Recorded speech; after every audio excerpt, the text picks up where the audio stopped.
So on page 32, the author makes a great point, I think. The speaker is some wise old woman, and she says that there are four things that support the world. And here are the four things: the learning of the wise, the justice of the great, the prayers of the righteous, and the valor of the brave. I thought that was really good, and you can think about where those four are in our society. Who are the wise? Who is the learning of the wise? Well, it's supposed to be our educational institutions. It's supposed to be teachers, which I think is a lost cause today, really. In the past, teachers were wise and learned people. They were some of the highest people in society were the grammar school teachers, for example, and the priests, and they tended to be actually the same people. The priestly class were considered the wisest and intellectual people. But I think that sentiment should be still around today in the secular universe.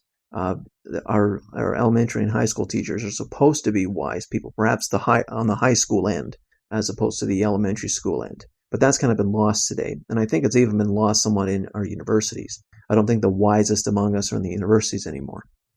So the next one, the justice of the great. Who might that be? That might be kind of heroes in society. It's supposed to be our Supreme Court and justices, but even them, I don't think I don't even think barely anyone knows who they are.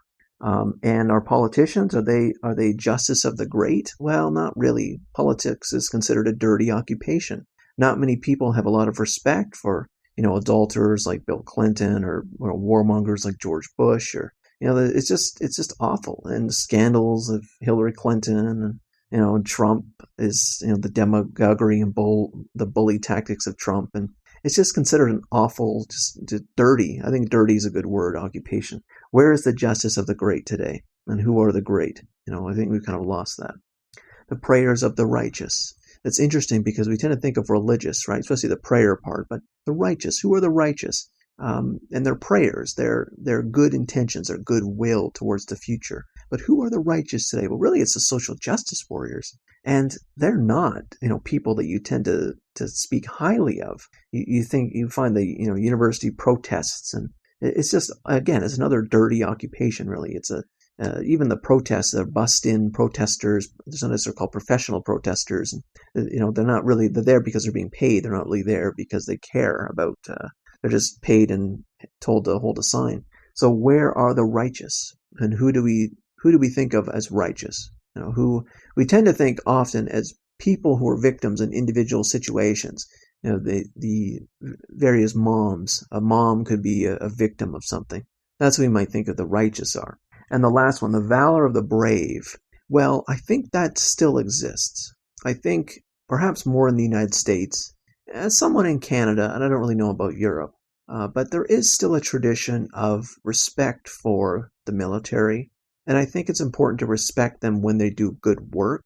I think often they're put into situations that they can't really do good work in. But if you think of, I think a good example might be Canadian peacekeepers. They're not just in a war shooting at one side. They're in a war having to negotiate both sides, right? They're peacekeepers. They're supposed to be trying to orchestrate peace between two different sides, right? They're definitely brave being in such a situation. And I do think that exists. The strongest of these four in our society today is probably the valor of the brave. And even consider people who, that train that in France, that there was, I think, 2 Americans and a British military on some, in plain clothes on a train, and they stopped a terrorist attack. You see, those people were honored. And I think that's important, that we still honor those people. And so we still do that in society, which is important. So that fourth one, I think, is still exists. But the other 3, I think, are in great in corruption. It's very hard to find them. It's very hard to find the wise. They still exist in some respects, and often as public intellectuals, not as university with PhDs.